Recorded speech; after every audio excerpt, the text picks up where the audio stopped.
오늘 저는 여러분과 함께 누가복음 14장에 있는 기회를 가지고 강권하여 내 집을 채우라는 제목으로 함께 은혜를 나누겠습니다. 먼저 본문의 말씀을 함께 보시겠습니다. 종이 돌아와 주인에게 그대로 고하니 이에 집주인이 노하여 그 종에게 이르되 빨리 시내의 거리와 골목으로 나가서 가난한 자들과 병신들과 소경들과 저는 자들을 데려오라 하니라. 종이 가로되 주인이여 명하신 대로 하였으니 오히려 자리가 있나이다. 주인이 종에게 이르되 길과 산울가로 나가서 사람을 강권하여 데려다가 내 집을 채우라. 예전에 제가 제일 한 40년 전이죠.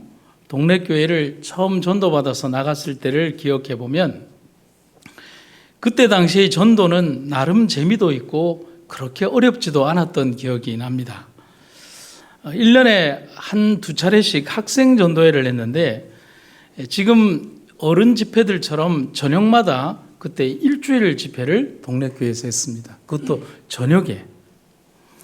그때 방식은 이랬습니다. 학생반 학생들이 학교에서 최대한 일찍 와야 되는데 일찍 오는 방법은 야간 자습을 좀 이렇게 안 가고 일찍 와서 교회에서 국수나 라면으로 대충 때운 다음에 어떻게 할까요?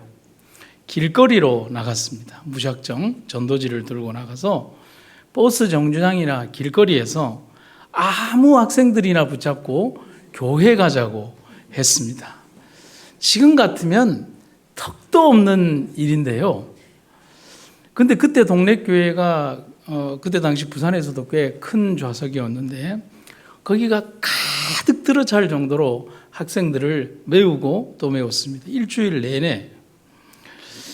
근데 정말 신기했던 것들은 그 지나가던 학생들이 우리들의 어설픈 초청 메시지를 듣고 동네 교회가 있는 그 산꼭대기까지 왔다는 겁니다. 그런데 심지어 뭐냐면 어떻게 엉터리 전도를 했냐면 그때 전한복 목사님인가요? 누군가 와서 이제 다니엘 전도회를 학생들 대상으로 하는데 뭐 금신상을 페르시아라 그러고 뭐 그다음에 뭐 이 은가슴을 뭐 로마라 그러고 뭐 엉터리로 막 전도를 하는 거예요. 뭐 지가 아는 게 없으니까. 그래도 길거리에서 들은 그 친구들이 그 친구들의 전도를 받고 매일매일 왔고 또 왔던 친구들이 또 교회를 왔어요.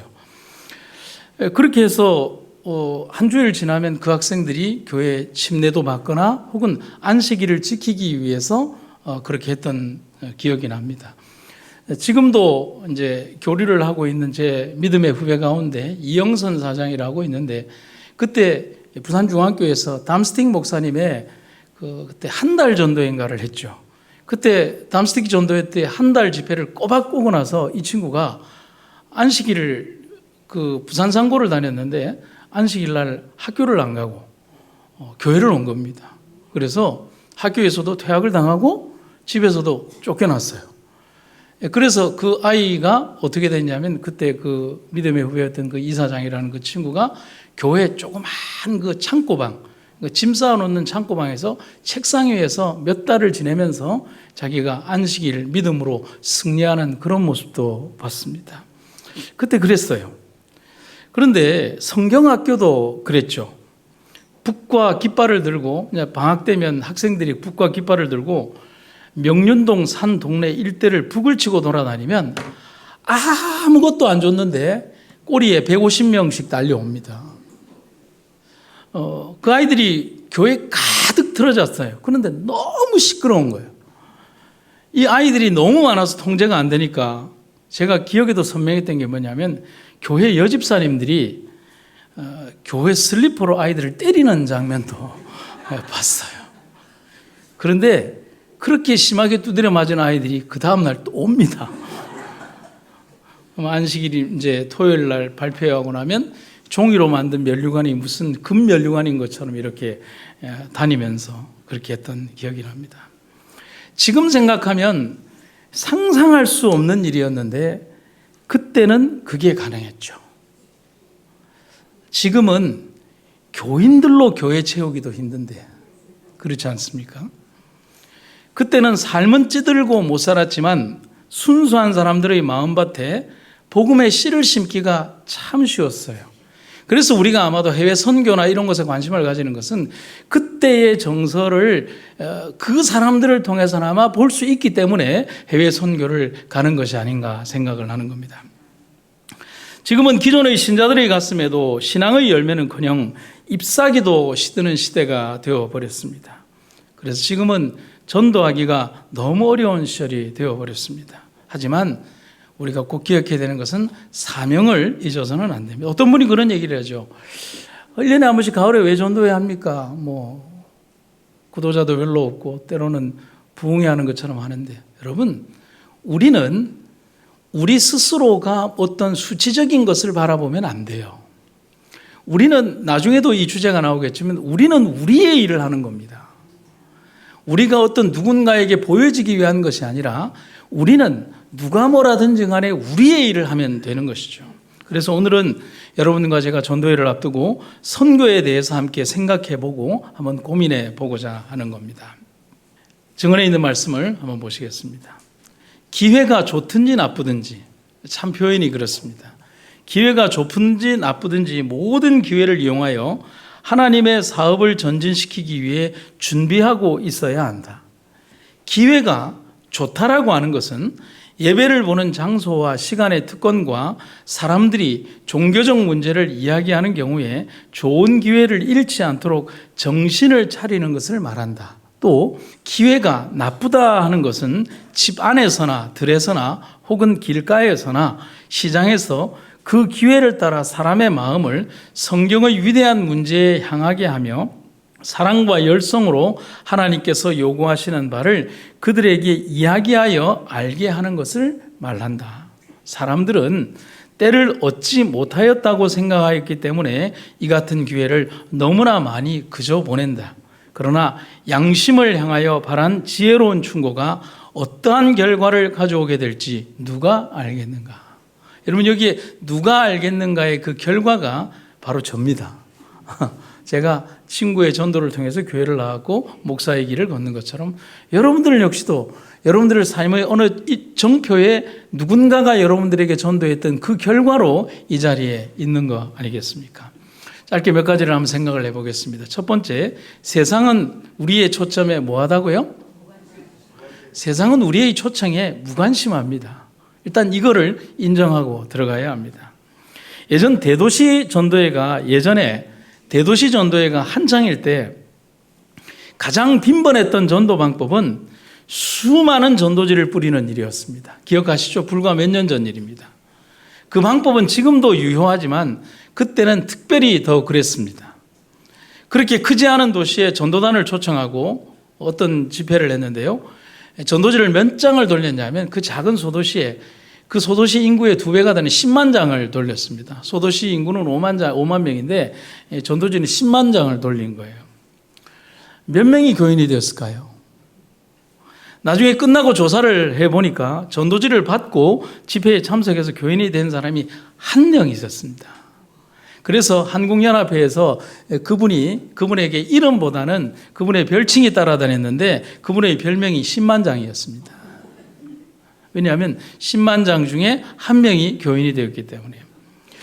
이 얘기만 드린다면 참 실망이 안 될 수가 없죠. 왜냐하면 비율로 따진다면 0.00001%입니다. 참 어떻게 보면 비효율적이죠.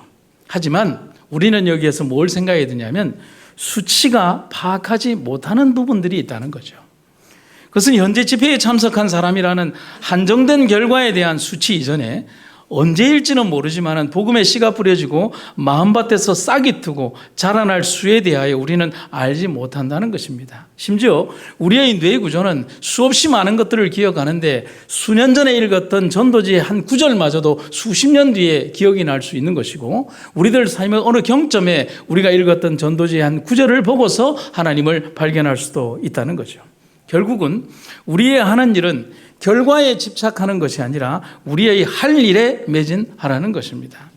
여러분, 제가 지난 안식일에 코스모스 이야기를 했습니다. 여러분, 그 코스모스 이야기를 하면서 여러분이 꼭 기억해야 되는 성경 구절이 있어요. 그게 뭘까요? 바로 이 말입니다. 심는 이나 물 주는 이는 아무것도 아니로되 오직 자라게 하시는 이는 누구뿐이니라? 여러분, 제가 아무리 물을 주고 가꾸어도 생명력을 잉태하시는 분은 누구밖에 없다는 거예요. 하나님이라는 사실이죠. 바울의 권면입니다. 생명을 싹 틔우기 위해서 제가 한 일은 아무것도 없습니다. 하나님이 하시는 것입니다. 때로 사람들이 그런 오만한 말을 합니다. 내가 저 사람을 인도했다고 말입니다. 세상의 말 중에서 가장 교만한 말이 그 말입니다. 그런 말이 어디 있어요? 아닙니다. 우리는 그저 도구였을 뿐 그 사람을 인도하여 우리를 만나게 하고 우리의 입술을 통하여 그에게 전파하게 하고 그리고 그 사람을 거듭나게 하신 분은 오직 하나님이라는 사실입니다. 그렇다면 그리스도인 된 우리는 우리의 해야 하는 일에 대해서 고민하거나 근심하지 않아도 됩니다. 그것은 내가 지금 이 자리에 있듯이 내가 고민하고 아파하며 함께하기를 원하는 그 사람에 대해도 하나님은 분명한 계획을 가지고 계시다는 사실을 말입니다. 여러분, 어떤 분이 그런 얘기를 하죠. 천국에 가면 참 이상한 것 가운데 올 사람이 안 왔다? 안 올 사람이 왔다? 내가 있다. 이걸 하잖아요. 그렇죠?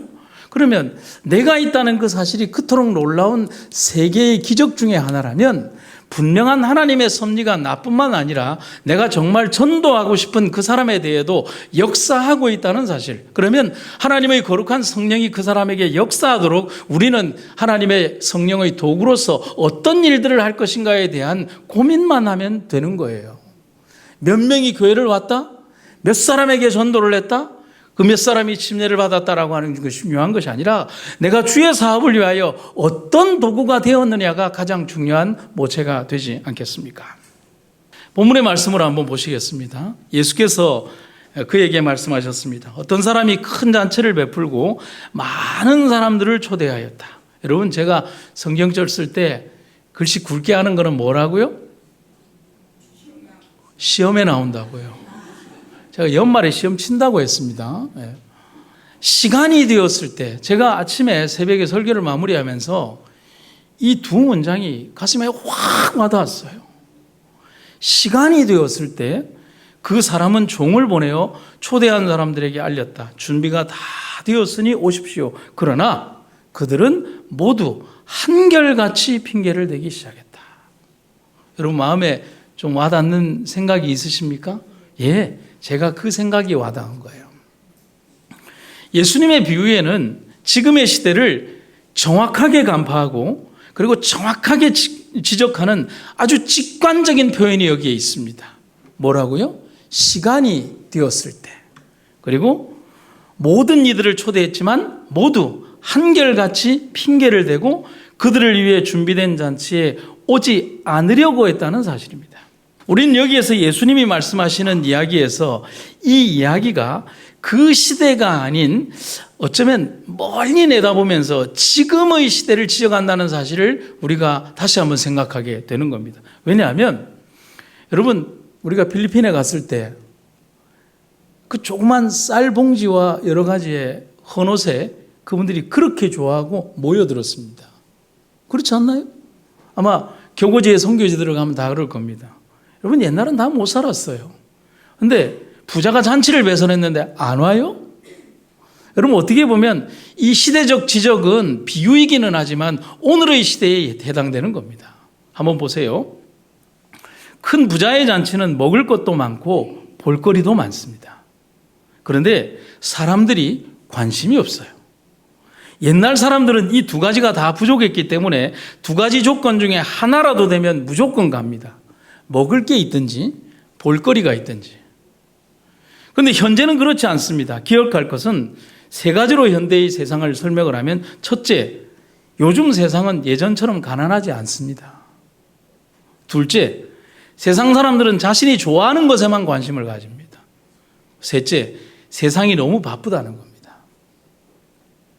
편리해졌지만 너무 바쁜 세상에 살고 있다는 겁니다. 여러분, 옛날에 서울을 뭉아오를 타고 가면 몇 시간 걸렸나요? 우리 장로님? 몇 시간 정도 걸렸죠? 한 10시간, 8시간 그 정도 걸리나요? 아이고, 이젠 잊어버리셨어요? 큰일 났네요. 예. 아무리 안 걸려도 6시간에서 8시간은 걸릴 거예요. 그러면 KTX를 통해서 그 6시간에서 7시간 걸리는 삶이 3분의 1로 줄었어요. 그러면 더 여유로워져야 되는데 우리의 삶은 더 바빠졌습니까? 아니면 더 힘들어졌습니까? 더 여유로워졌습니까? 더 바빠졌어요. 옛날에는 누군가에게 연락을 하려고 하면 편지를 썼습니다. 가는데 3일, 도착 받는데 3일, 그런데 저 사람이 좀 꾸물꾸물하면 한 보름 걸리는 거예요. 그렇죠? 잘 있나라고 보냈는데 잘 있다라는 응답받는 그게 그런 거예요. 뭐 러브레터도 마찬가지였죠. 근데 요즘은 카톡으로 딱 하면 미국에 있는 사람도 즉시로 그걸 보고 답장을 받을 수 있습니다. 그런데 여유로워졌나요? 계속 쫓기고 있나요? 쫓기고 있는 거죠. 제가 이곳에 와서 8년째 같은 아파트에 살다 보니까 같은 라인에 살고 있는 아이들의 커가는 과정을 다 보게 됩니다. 요만했는데 이만해서요. 있어요.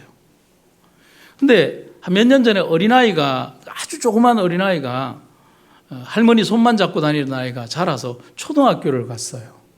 참 예쁩니다. 근데 오후 4시쯤에 두 아이가 가방을 메고 엘리베이터를 탔습니다.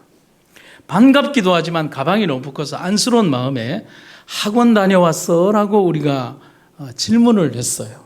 그런데 그 아이가 말하기를 아마 세상 모든 아이들이 다 같은 이런 말을 해요. 네, 이제 집에 가서 밥 먹고 옷 갈아입고 태권도 학원 갔다가 피아노 학원 가야 돼요. 그 다음에 영어 학원 가야 돼요. 그때 물었어요. 그럼 그때가 몇 시쯤 돼? 몰라요. 9시나 10시쯤 되겠죠. 그 아이에게 삶은 너무 바빠요.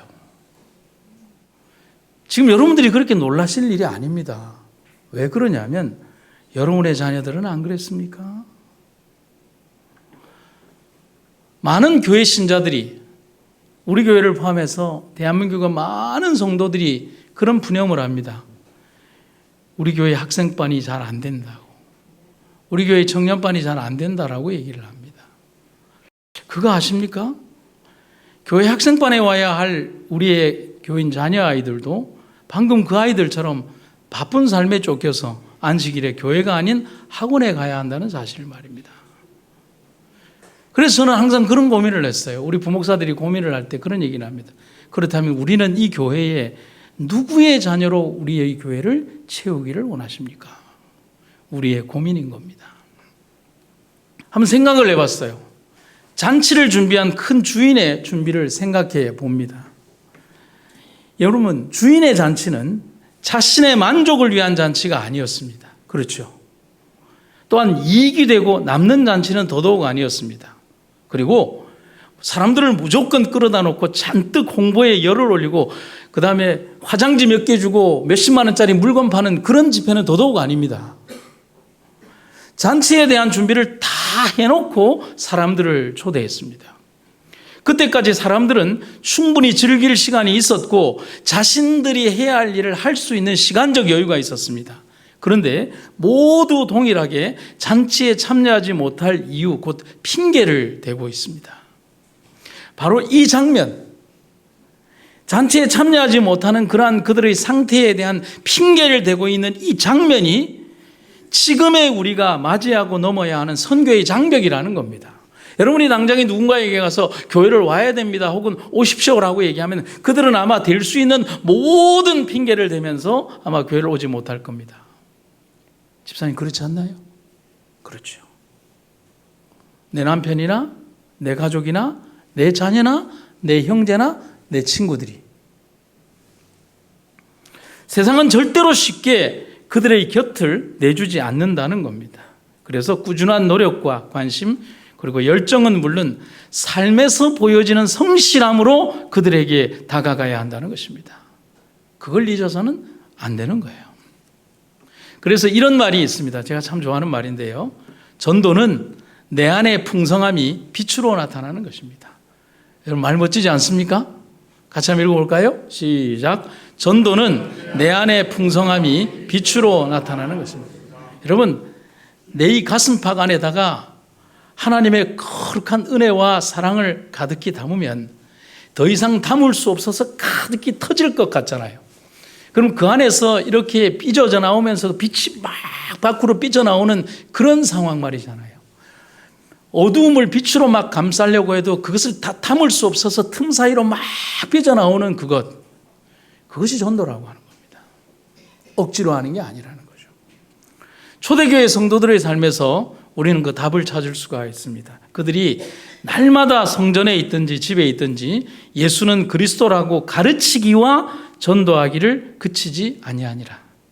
언제 한번 말씀드렸죠. 제가 이렇게 얘기하면 뒷문장을 한번 얘기해 보십시오. 삶이, 아니 답을 얘기하라니까. 삶이, 이거 알 텐데. 다시 한번. 삶이, 아니요. 이 뭐 푸시킨의 시를 얘기하면 어떻게 합니까? 따라해 보세요. 삶이 예배요. 예배가 삶이다. 여러분, 뭐 삶이 그대를 속일지라도요. 큰일 났네요. 예. 누가 얘기했는지 나중에 이 비디오 돌려보면서 음성을 분석을 해서 이 초대교회 신자들의 모습에서 우리가 우리 삶의 모토를 봐야 되는 거예요. 성전에 있든지 집에 있든지 예수는 그리스도라고 가르치기와 전도하기를 뭐하지 아니하니라? 그치지 아니하니라. 곧 그들의 삶은 삶이 곧 전도지였다는 겁니다.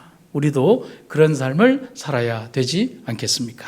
두 번째는요, 그들은 무엇에 그렇게 바쁠까? 여러분, 세상 사람들은 참 바쁘게 삽니다. 이 그림 잘 골랐나요? 예. 근데 여러분, 우리도 참 바쁘게 삽니다. 그런데 세상 사람들의 바쁨과 우리의 바쁨은 좀 달라야 돼요. 적어도 우리는 바쁨 속에서도 하나님에 대한 복음을 지니고 살아야 하는 것이죠. 누가복음 14장 18절부터 20절에 있는 내용을 제가 공동번역의 글을 한번 읽도록 하겠습니다. 첫째 사람은 내가 밭을 샀으니 거기 가봐야 하겠소 미안하오 하였고, 둘째 사람은 나는 결의소 5쌍을 샀는데 그것들을 부려보러 가는 길이요 미안하오 하였으며, 또 한 사람은 내가 지금 막 장가들었는데 어떻게 갈 수가 있겠소 하고 말했다. 여러분, 초청을 거절한 사람들의 핑계에 세 부류를 나열하고 있습니다. 밭을 샀으니 거기에 가서 일을 해야 한다는 이유와, 소를 5쌍이나 샀으니 길들여야 한다는 이유와, 방금 결혼했는데 어떻게 가겠냐는 겁니다. 여러분, 제가 여기에다가 뭐라고 답을 달아놨는 줄 아십니까? 이렇게 답을 달았습니다. 참 합당하고 그럴듯해 보이지만 합당하지 않은 이유들입니다. 왜냐하면 그들이 말한 거절의 3가지의 공통점은 그들을 위해 오랜 시간 잔치를 준비하고 많은 돈을 들여서 공을 들이고 심지어 오래전에 잔치가 있을 것임을 알린 주인의 초청을 거절할 만큼 절박한 이유나 급한 이유나 합당한 이유는 등장하지 않습니다.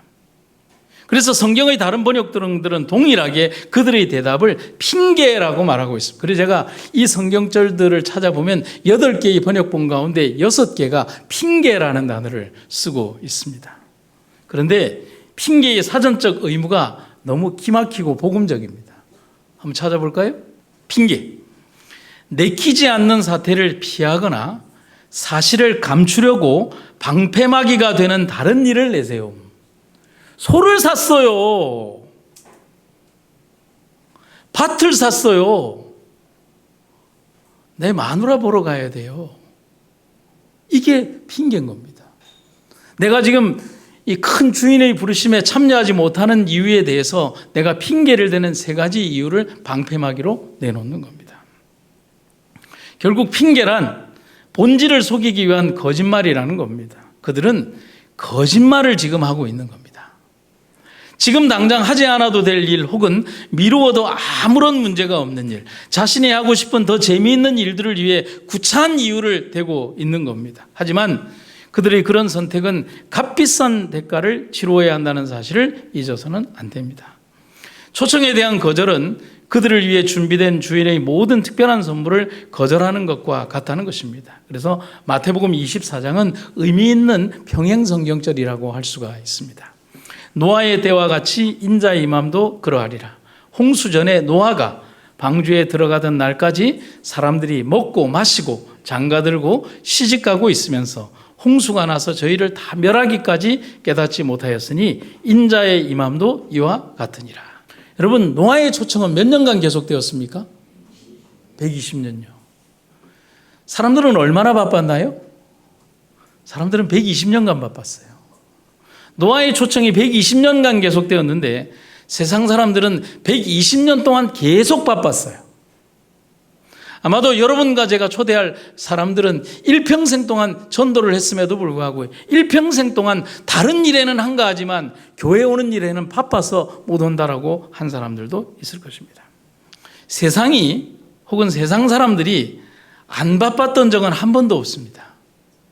세상이 그렇고 우리도 그렇습니다. 삶이 풍족해서 주체할 수 없을 만큼 넘쳐났던 시기가 있었습니까? 하지만 그 부족함 중에서도 신실한 종들은 헌신해서 교회를 건축했고 바쁜 시간을 헌신해서 전도를 했습니다. 오늘 우리가 정말 집중해야 할 사실은 세상이 얼마나 바쁘냐 혹은 그들의 벽이 얼마나 단단하냐 하는 것이 아닙니다. 그건 이미 알고 있어요. 그것도 2000년 전에 쓰신 글에 답이 나와 있습니다. 내가 굳이 여기에서 수치로 사람들이 스포츠에 얼마나 돈을 쓰며 무엇에 바쁘며 어떤 일을 좋아하는가에 대한 수치를 제가 여러분들에게 말할 필요가 없습니다. 지금 우리에게 필요한 것은 오늘 우리가 하나님 사업에 임하는 자세라는 겁니다. 노아가 120년 동안의 노동을 하면서 몇 년이라는 계약을 하지 않았습니다. 만약 그랬다면 그 역시도 사명을 마무리하지 못했을 것입니다. 또한 노아가 그 엄청난 사역에도 불구하고 방주에 탈 사람이 8명 뿐이라는 사실을 미리 알았다면 그는 아마도 실망해서 그 일을 하지 못했을지도 모릅니다. 여러분, 몇 명의 승객이 타건 몇 년의 일을 하건 얼마나 긴 사역이건 얼마나 오래 할 사역이건 얼마나 배척당할지 얼마나 힘든 일일지에 대한 것은 우리가 판단하고 걱정할 일이 아닙니다. 그의 역할은 뭐 하는 거예요?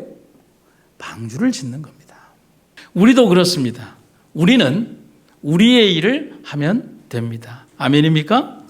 그것도 성실히 하면 되는 겁니다. 정언의 말씀입니다. 모든 물가에 씨를 뿌림. 어느 곳에나 우리 인생물이 분포되어야 한다. 이것이 잘 될지 저것이 잘 될지 어느 것이 잘 될지 알지 못하므로 우리는 모든 물가에 진리의 씨를 뿌려야 한다. 우리는 현대진리가 담겨 있는 전도지를 나누어 주는 결과가 어떻게 될지 모른다. 그렇다면 어떻게 해야 할까요? 선택적이 아니라는 거죠. 그 신학과 3학년 때인가요? 이제 공중전도로 창원이라는 곳을 갔는데 저녁에 집회를 하니까 이제 오전에 성경 프로그램을 하고 오후에 이제 전도지 분급을 해서 저녁에 이제 사람들을 데려오는 노방전도를 했어요. 근데 여러분 그거 아십니까? 전도지를 막 나눠주다가 제 손에 전도지가 한 20장 정도 남으니까 이 전도지가 아까운 거예요. 그래서 어떻게 하느냐면 지나가는 사람들의 관상을 보고 주는 거예요. 무슨 관상을 볼까요? 저 사람 교회 올 것 같아 주는 거예요. 그래서 이렇게 나누어 주다 보니까 여러 명의 사람이 오는 가운데에서 앞에 오는 한 3사람은 인상이 좋아서 이렇게 주고요. 한 2사람은 건너뛴 다음에 그 뒤에를 주기 시작했어요. 뭐 별 문제가 없잖아요. 그런데 전도지를 받지 않고 간 사람이 쭉 지나가더니만은요, 돌아오더니만은 나는 왜 안 주느냐는 거예요. 기분이 좀 나빴다는 거예요. 그래서 제가 미안하다고 그러고 이렇게 전도지를 주면서 이렇게 별 기대도 걸지 않고 이런 게 하는데, 이런 거요. 그러더니만은 몇 시까지 가면 돼요? 그러는 것입니다. 그래서, 근데 역시 그분의 행색이나 인상을 봐서는 그냥 허투루 한다는 게 느껴졌어요. 그래서 몇 시까지 오면 된다고 했더니만은 저희가 교회 도착하기 전에 와 있더라고요. 그분이 집회에 참석해서 마치는 날까지. 제 기억으로는 침례까지 받았는지 안 받았는지는 기억이 나지 않아요. 그런데 그렇게 열심히 참여할 줄은 저는 몰랐어요. 저의 오만과 판단을 용서하소서.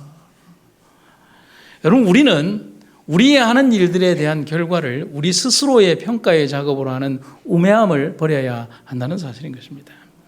한 장의 전도지를 들고 누군가에게 전달될지 모르지만 믿음과 정성의 마음으로 누군가에게 전달하면 되는 겁니다. 18세기 인도 선교사로 헌신했던 윌리엄 캐리 선교사의 말로 우리는 위로와 용기를 얻습니다. 하나님을 위해 위대한 일을 시도하라. 그리고 하나님께로부터 위대한 것을 기대하라. 아멘입니까? 우리는 그런 위대한 일들을 얻게 되는 여러분과 제가 되기를 간절히 바랍니다. 마지막 세 번째는 비워져 있는 잔치 자리는 누군가로 분명히 채워집니다. 누가복음 14장에 있는 말씀입니다. 종이 주인에게 돌아와서 이 사실을 알렸다. 그러자 집주인이 화가 나서 말했다. 당장 가서 동네의 길과 골목을 다니며 가난한 사람, 걷지 못하는 사람, 보지 못하는 사람, 다리를 저는 사람들을 데려오라. 그 후에 종이 말했다. 주인님, 말씀하신 것들을 다 했습니다만 아직도 자리가 비어 있습니다. 그러자 주인이 종에게 말했다. 큰 길과 골목길을 돌아다니며 사람들을 오게 하여 내 집을 채워라. 내가 너희에게 말한다. 먼저 초대받았던 사람들은 아무도 내 잔치를 맛보지 못할 것이다. 잔치의 상황은 주인의 기대와는 다르게 사람들의 무관심과 배척으로 빈 잔치가 되어버렸습니다. 주인은 이런 상황에 대단히 화가 났지만 이 잔치를 채울 두 번째와 세 번째에 초청을 합니다. 이게 중요한 거예요. 오늘의 복음인 겁니다. 그것은 첫 번째 초청의 부름을 받지 못했던 사람들, 가난하고 아픈 사람들, 신분상으로는 도저히 잔치에 참여할 수 없을 것 같은 사람들을 데려오라는 것입니다. 그러면 여기에서 두 번째로 초청받은 그 가난하고 병든 사람들은 누구를 말하는 걸까요? 단순히 가난하고 몸에 장애가 있는 그런 사람들을 말하는 겁니까? 아니에요. 성경의 비유는 그런 사람들이라고 단정짓지 않고 있어요. 예수님의 공생의 사역을 보면 예수님은 그 당시에 명망 있고 믿음 좋고 높은 지위에 있는 이들의 믿음을 회칠한 무덤이라고 질책하셨습니다. 오히려 예수님의 곁에는 항상 그 당시까지 결코 언급되거나 배려받지 못했던 부류의 사람들이 오히려 곁에 있었고 믿음을 칭찬받았다는 겁니다. 세리, 창녀, 병자, 이방인뿐만 아니라 예수님의 제자들 역시 고만고만한 사람들입니다. 신분상으로는 높지 않은 사람들이었어요. 결국 변두리였던 그들이 주인이 되고 성경의 가장 감동적인 기록의 주인공들이 되는 것입니다. 그래서 성경에 쓰여진 조금 전의 표현 가운데 동네의 길과 길목이라고 말하고 있는 것입니다. 하지만 그렇게 했는데도 자리가 비었습니다. 그래서 주인의 세 번째 초청은 마을을 넘어서는 더 넓은 범위로 확대되고 있는 겁니다. 큰 길과 큰 길에 딸린 또 다른 골목길. 그리고 우리 개역 성경에 보면 길과 산울가라는 넓은 표현을 쓰고 있습니다. 중의적인 의미로 이방 사업을 말하는 것입니다. 사도행전의 사역을 말하는 겁니다. 여러분, 두 번째와 세 번째 초청자들의 공통점이 있습니다. 그것은 처음 초대된 사람들과 확연히 구별되는 특징입니다. 그게 뭘까요? 이 두 번째, 세 번째 사람들은 주인의 초청에 진심으로 감사하는 사람들이라는 것입니다. 절대로 초대될 수 없는 그런 부류, 곧 죄인들이었지만 초대되어 당당히 하객으로 남은 것입니다. 여러분, 제가 잊지 못하는 제 첫 침례 구도자가 있습니다. 부산중앙교회에서 인턴 1년을 할 때 첫 침례기가 그렇게 어려운 거예요. 그런데 그 첫 침례자가 누구냐 하면 언제 한번 말씀드린 것 같은데 제게 우리 목사님께서 한 사람을 방문하라고 던져줬어요. 여기 영주동 그 뒤로 올라가면 산동네 집들이 있는데 거기에 황 선생이라고 하는 사람을 찾아가 보라는 거예요. 아무 이런 배경도 없이 그냥 황 선생이라고 해서 찾아가니까 계단을 올라가니까 조그만 집 안에 마당이 있고 방 하나가 딸린 정말 이렇게 학고방 같은 집이 하나 있는데 마당에서 뭘 하느냐 하면 이분들이 나전칠기를 이렇게 소규모로 하는 그런 분이었어요. 성은 황시성을 쓰고 저보다 나이는 한 15살 정도 40대의 중반을 가지고 있고 딸아이 하나와 살고 있었습니다. 가니까 저를 대면대면 하는데 그렇게 사람 취급받지 못하는 방문을 그렇게 갈 수는 없잖아요. 그렇게 하는 거예요. 들어오라 소리도 안 하고. 근데 목사님은 아무 소리 안 하고 그냥 방문을 가라고 그러니까 제가 그냥 일주일에 한 2번씩 계속 방문을 갔어요. 나중에 알고 보니까 교회에 정말 아픈 사건 중에 하나인데 이분이 돈을 벌기 위해서 그때 당시에 많은 분들이 일본으로 몰래 들어가서 돈 벌고 들어오는 그런 일들이 많았잖아요. 이분이 일본에 가서 다리에 난간에 이 페인트 칠을 이렇게 하며 살고 돌아오는데, 그 아내가 교회의 여집사님이었는데,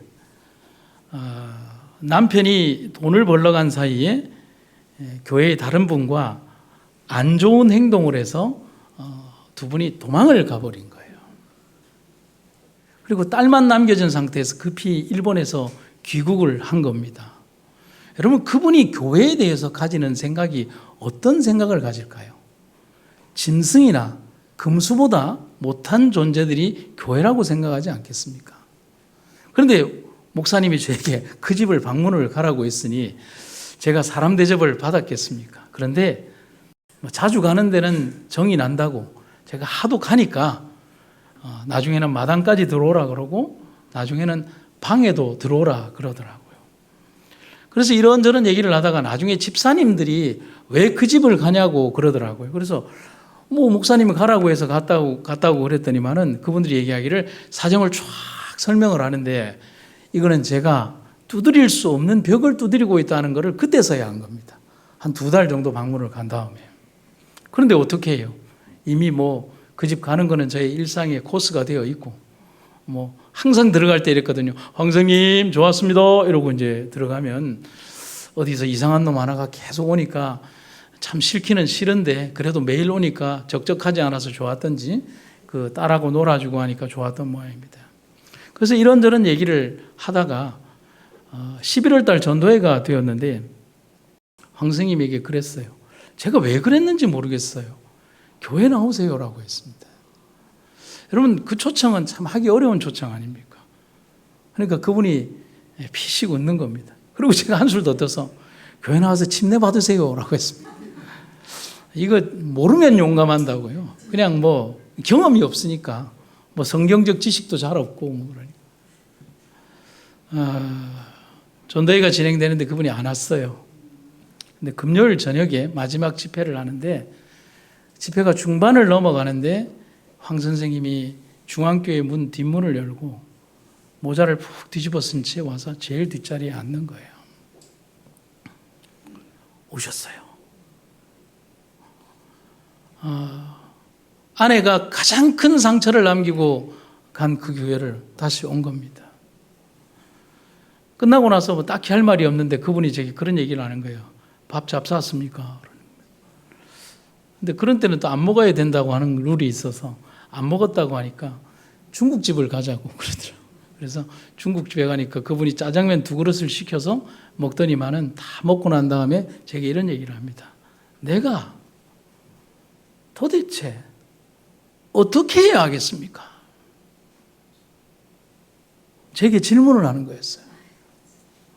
저는 그때 순간적으로 기도했어요. 하나님, 내가 이 사람한테 뭐라고 해야 합니까? 제가 뭐라고 했는 줄 아십니까? 내일 침례 받으세요 라고 했습니다.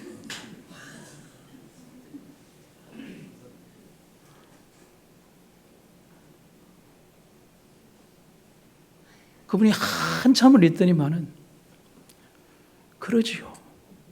그리고 그 다음날 침례를 받았습니다. 믿음을 회복했죠. 여러분과 저는 저 역시도 2번째, 3번째에 초청된 사람들이라는 사실을 잊어서는 안 됩니다.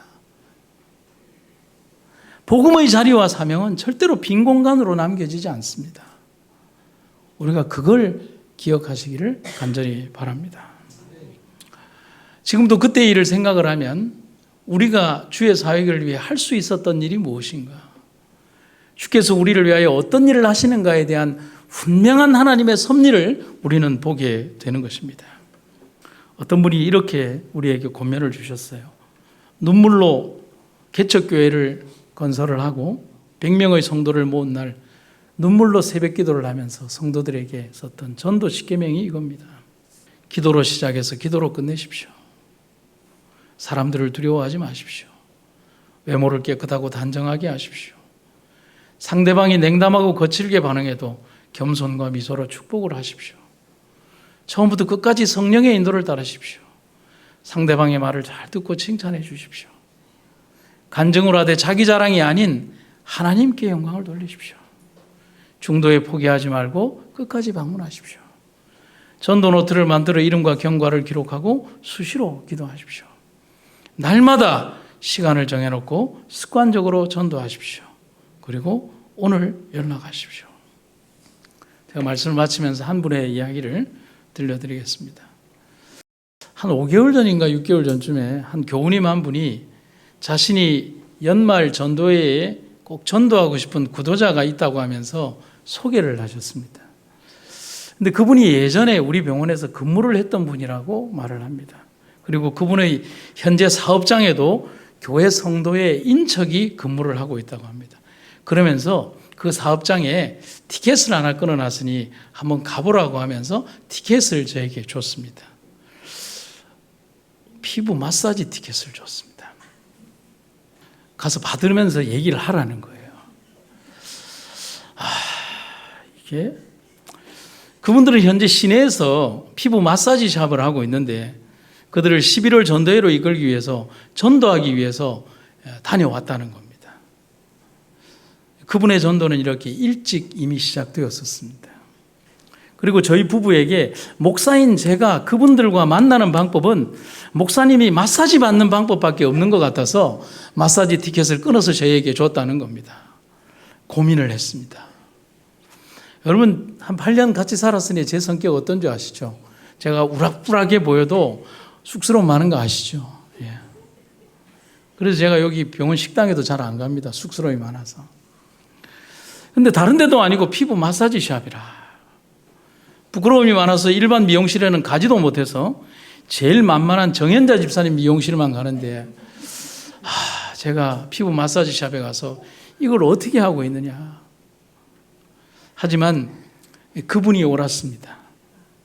많은 대화를 할 수 있었고 교감을 할 수 있었습니다. 다음에 또 가야 되겠다는 생각과 또 그분도 역시 만남을 기뻐했습니다. 그분이 교회를 오실지 전도에 오실지 내 피부가 얼마나 더 광이 날지는 아무도 모릅니다. 하지만 그분은 그분의 일을 한 것이고 우리는 우리의 일을 한 것입니다. 여러분 전도에 참여가 최종 목적이 아니잖아요. 그분에게 복음과 연결된 사람이 이어졌다는 것이 중요한 거 아니겠습니까? 그분의 전도가 열매 맺기를 아니 어떤 모습으로든 열매 맺을 것임을 저는 믿습니다. 여러분 이 말을 기억하십시오. 누군가에게 예수님 이야기를 하기 전에 예수님에게 그 사람 이야기를 먼저 하십시오. 강권하여 내 집을 채우라는 주님의 준엄한 명령에는 우리에게 능력도 주셨음을 말합니다. 채우도록 합시다. 성령께서 인도하실 겁니다. 우리의 닫힌 입으로는 아무것도 할 수 없습니다. 당신의 잔치집을 가득히 채우는 주의 성실한 종들로 우리가 주님 앞에 당당히 설 수 있기를 소망합니다. 여러분 제가 소리치면 여러분 아멘 해주시기 바랍니다. 지금 말고요. 할렐루야!